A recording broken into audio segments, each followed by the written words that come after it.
Going on, my people, hope you're all well. Today we're going to be doing a video on what to do and what not to do in this hot, dangerous weather for your dogs. Thought I'd just do it in a different scenery today, looking like some desert out here, because it is like desert weather. Thanks for tuning in to the last video that we've done. Hope you all enjoyed meeting Killy on the field. Make sure you follow up all of our socials on our Instagram, bullylairuk and bullylairukofficial, and obviously on our TikTok it's bullylairuk. And obviously you already know you're on our YouTube channel. You just need to hit that subscribe button and the notification. That's it.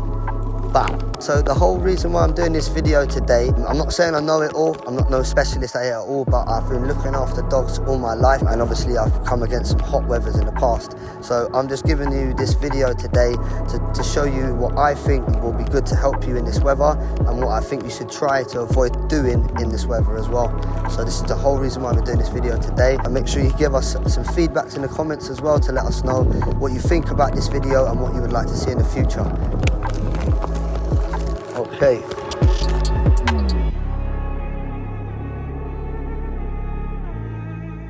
Right, guys, as you can see today, we ain't got no dogs with us, unfortunately, in this video, but it's for the better and the safety of our dogs. So yeah, like I said earlier, I'm doing this video just to show you guys a few tips on what to do and what not to do. So we're going to start by talking about what to try not to do in the hot weather, basically. One thing I do advise not to do is don't let your dogs into direct sunlight. They're like wearing a big fur jacket and they cannot sweat. Dogs cannot sweat. They ain't got no sweat pores like us. Like our sweat glands from our armpits and our forehead and stuff like that, you know. So obviously dogs can't do that.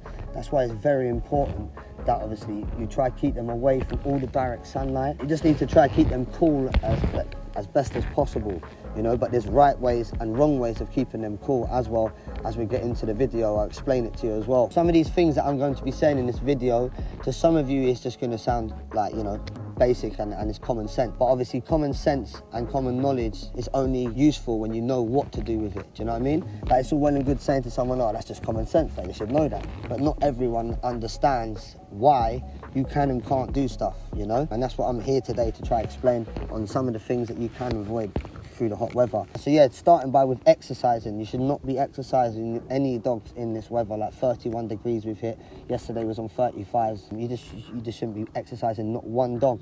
And if you lot think it's all right to go walk a dog in this weather, then I advise you to go wear a fur jacket and no shoes and see if you like it. Do you know what I mean? You'll be coming home and you'll be doing a U-turn within 60 seconds, I can assure you. So yeah, just wait, just cool down. One of the good ways to check, obviously, when it gets to cooler environments and times, one of the good ways to check is by testing the floor with the back of your palm and your hand, basically, and just check the floor, feel how hot it is, see if it's cooled down. Then you know that the pores are going to be cooled down and stuff. So I'll get into it, one of the reasons why we check the floor and stuff like that later on into the video. It will make sense. So yeah, just no exercising in this weather, you know. One of the main things I will say to you guys is your dog can't die from not walking it once. You know, if it misses a walk in this weather, it's not gonna kill him.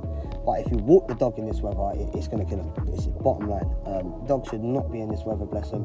They should be trying to find shade, should trying to be keeping cool, and then that's what they'd be doing in the wild. They wouldn't be out running around playing and stuff. They'd be trying to find shade, just cooling off, and just, you know, wait until it gets cooler, and then they go out and get their prey and stuff like that, as a wolf would or any other canine, you know. Just wait for the right time, wait for the right evening, you know, just don't rush it. And obviously another good times to do it is really early in the morning before the sun rises. So you can still walk your dogs in this weather, it's just doing them at the right time. And it can't be convenient for some people saying, oh, it's long, I've got to get up to walk my dog extra. Well, that's one of the things that you have to take into consideration in buying a dog. You know, they're not just for Christmas. And yeah, on the winter times and stuff, it doesn't really matter when we walk them and stuff. But in the summer, it's very, very important that you take these tips and advice and use them to your best ability, because I'm just showing you from experience, not so much myself, but from what I've seen and from what I've obviously, you know, seen through the years of being in the business and stuff. Like I said earlier, some of these things that I'll be saying today, they would sound like common sense to you guys, but some people I'm still seeing do. One of the things I see people do is leaving their dogs in the car with no windows down or anything. anything, like, or you shouldn't even be leaving your dog in the car, you know. You need to really, really think about these things, guys, because obviously, like I said, the dogs cannot sweat like us. They have no sweat glands, so they cannot, let's say, ventilate their body. You know, they're wearing a big fur jacket, some of them have got short coats, but they're still wearing coats. So, you know, you need to really look at that and take that into consideration. You should not, even little things like going to get petrol. Oh, I'll only be 2 minutes, I've got to get some petrol and then run in and then come back. If there's a queue, someone's waiting, someone wants to put lottery tickets on and then get some scratch cards, then they want some tobacco, yeah? If they're doing all of that, then all of a sudden your 2 minutes has just turned into 10 minutes. You go into the back and your dog's absolutely like gasping for air. And I've seen, you know, a lot of people say that there's dogs died in the exhaustion from being in cars. So yeah, it's very important that you look at these things and understand why it's very important to not leave your dogs into areas where direct heat and sun is there, you know. It's very important for everyone to do your homework and look into it, you know. Obviously, I look a lot deeper than what I'm explaining to you guys.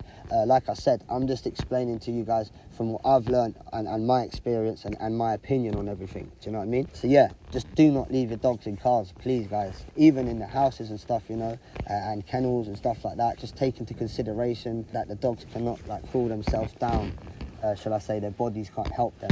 Boom. So another thing, a lot of people don't mean to make the mistakes and stuff, but obviously this is one of the things that people do wrong in when to try to help their dog. And I don't knock you lot. Obviously, you know, you're trying to do your best to help your dogs and stuff, but actually you can make it a lot worse for them as well.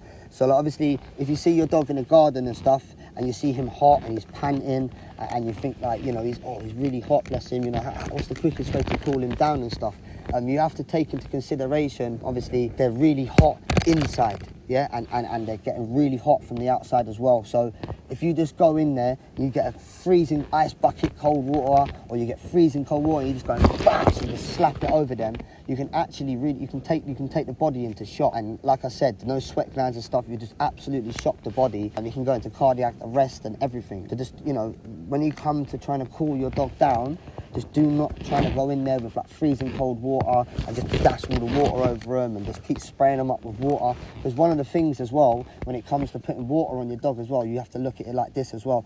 When you've now put the water on your dog, if you notice if your dog's on swimming or your dog's gone in the sea or stuff, when they come out, their coats are a lot shinier. So it's almost like they act like a mirror. It's like us when we go swimming, you know, the water acts like a magnifier. And it actually, the sun reflects, the UV reflects onto our bodies a lot more. So yes, it works the same with dogs, you know. If they got a water all over their coat and they're shiny, the sun's reflecting off of it. Again, it's like it attracts the sun. So they're heating up a lot quicker as well, because all the water now is going to heat up on their jacket as well. So just take a few things into consideration. Going into the tips of what you can do to cool your dog down. One of the things that I do that I really believe is one of the best things to cool your dog down is if I see one of my dogs being hot or something like that, then I would pour some nice cool water. It doesn't have to be stone cold, just nice cool water, and I'll pour it all over the floor. Sometimes I leave the tap running or the hose, and I just leave it pouring all over the floor, and I make them step all over it, like put their paws all in it. So it's like us, when we're on holiday, you see mum or dad like trying to dip their feet in the pool quickly, and that's obviously to cool the body down. So they're going in there to dip their feet, and you see them standing around having a chat with their pals and all that, and then obviously the sun's just beating off of them, but they're calm now because obviously their feet are in the water, which is cooling their body down. So it's the same as dogs, you know. If their paws are in cold, like nice cool water, and they're standing in it in a nice shade and stuff like that, that will really help cool your dog down massively, because the paws is like where the heat sensors are. It's the same thing when I was saying earlier about the floor being too hot, us checking it with our hands and stuff, you know, checking it with the back of your hands where, you know, we're softer skin for you to check. So yeah, it's the same thing for the dogs, you know, the heat sensors are on their paws and on their feet. So you just have to take everything into consideration. That's a big tip I would advise. Going into another tip that I would give you to cool your dogs down is you can get cool vests. You can get them from Pets for Home. You can order them online. There's a few websites and companies that do them as well. So you get yourself a nice cool vest, and what you do is you actually dip it in nice cool water. Remember, again, not too freezing. You don't want it to be ice cold, but you just a nice cool water, and then you just literally just wraps around the dogs, and you put it around their body, and it's just like it keeps the dogs nice and cool. Obviously, again, you need to find shade for them and stuff, and it'll just keep the body nice and cool. Keep slowly adding it. Then after a couple of hours, you take it off, squeeze it out, dip it again. Do you know what I mean? As you watch your animal, it will just help it in hot weather environments, and it will just help your dog cool down a lot more than we're just dashing water over them. So yeah, that's a big tip for you guys, is a nice water cooling vest. They're very good to have. You can get cooling mats as well. Cooling mats are very good. They're very good to get as well. So yeah, there's a few different accessories and stuff you can look into to getting your dog as well. So yeah, no, that's one of the tips I'll give you. I've got another tip. Only it's not crazy. I wouldn't go overpower with it. Just don't go too crazy. But I like to put a couple ice cubes. Obviously filterize the water. Make sure the water's nice and clean and fresh. And I'll put a few ice cubes in the water in the morning before I give it to them. Let it just cook, like, you know, start to melt in the water. It just gives it a little bit more of a chill to it than actually giving them freezing, like stone cold water. Do you know what I'm trying to say? It's just more of a, like, it just chill the water off a bit. So yeah, that's a little tip for you guys. Just get a little couple of ice cubes in there. Mixed opinions on the ice cubes and stuff, but obviously, like I said, you give them filtered water, and you make sure you do the right water and stuff, so it's not going to upset their stomach and stuff, and obviously not let them just start eating ice cubes, yeah, like kids like to out of the glasses and stuff like that. But we just put it in their water to keep them nice and cool and stuff. So yeah, that's a little tip. Another little tip in the heat is obviously when you do come to walking your dog, say in the morning before sunrise or in the evening time where it has been hot, is using the right equipment. When I say equipment, it means like the collar. So some of us use choke collars, some of us use flats, some of us use harnesses, some of us use them on all different reasons, and they are for a different job. And obviously, I've got, like, from my working dog Killy, he's got 3 sets of equipment. He's got his harness, he's got his flat, which he works on, and then the harness is for pulling, and then obviously he's got his grop, which is a choker, which is obviously to correct them and to make them not pull. So they're more of an obedience collar. And make sure you shout out Dog Boss as well for all your collars and your equipment. Big shout out to them guys for all of our equipment that we've got. And really appreciate what they've done for us in the last video. Go check out Central Kingdom's vlog as well. You'll see all the collars and stuff getting made. And obviously all the collars and equipment that you see us with are all from Dog Boss themselves. So yeah, really a big shout out to them guys as well.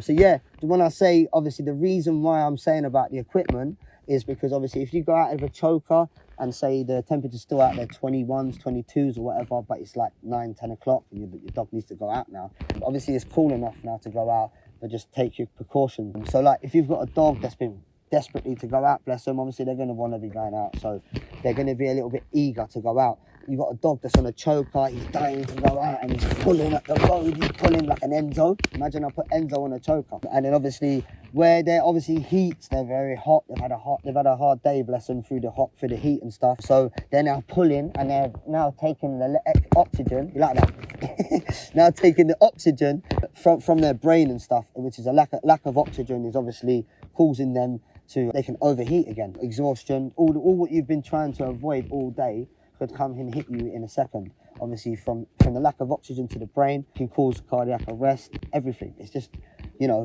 again, it's not something that you're doing deliberately. It's just when you know, then the common sense is there. Then you can use it to your advantage. Do you know what I mean? So well and good shouting and pinpointing people out and saying, oh, look, that's why they've done it and this is why they do it. But if you actually help and try to give people some advice on the reasons on how to do stuff the right way, then obviously once they've taken the advice, if they still haven't listened and it's happening, then that's on them. Do you know what I mean? But at least we can sit here and say that I tried my best to try help a few people out and give some people that are learning this trade a bit of advice. And the last tip I've got for you guys today, which I think will help you guys, is obviously using raised beds. Obviously if you can take them off the surface, I know some of us struggled with the heat, you know, they get outside setups and stuff, which, you know, you're struggling, you're fighting, you're doing your best to keep them cool and stuff.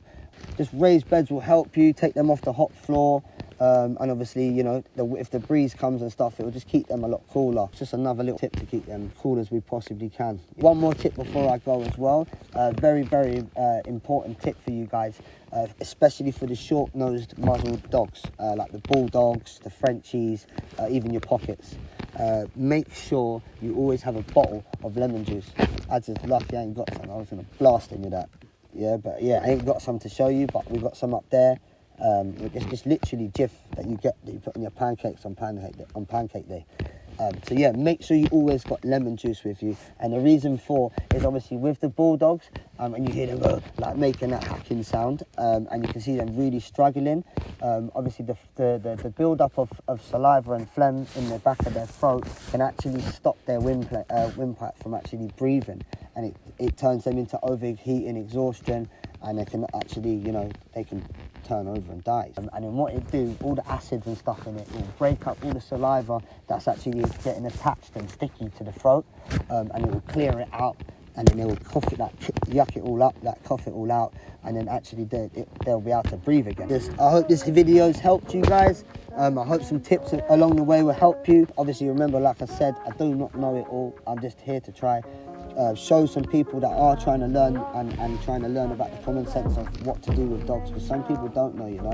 Some people have been wanting a dog their whole life. Mum and dad ain't let them. They finally moved out with their family, and then now they've just got a dog. So you've got to take that into consideration as well. They've had no educating of owning a dog, some people. So listen, we all start from somewhere, and I appreciate everyone, you know, learning as along they go the way. And like I said, it's just this video is strictly just to show you guys what I've learned along the way and what I do to keep my dogs cool. Fortunately, touch on wood, yeah, I've been lucky with all my dogs and stuff, and all the protocols that I take to keep my dogs nice and cool have worked over the years, and we haven't had any problems so far.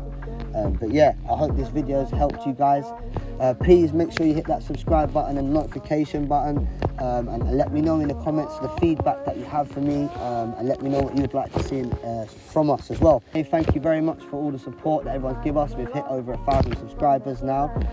Just want to say to you guys, if you ever want to, if you've got any inquiries on puppies or anything, studs inquiries or anything like that, make sure you hit up our website, bullylair.co.uk. We've also got Instagram, which is bullylairuk and bullylairofficial. We've got TikTok, bullylairuk, and obviously our YouTube channel. So I hope you liked this video, hope you enjoyed it. Let's go. I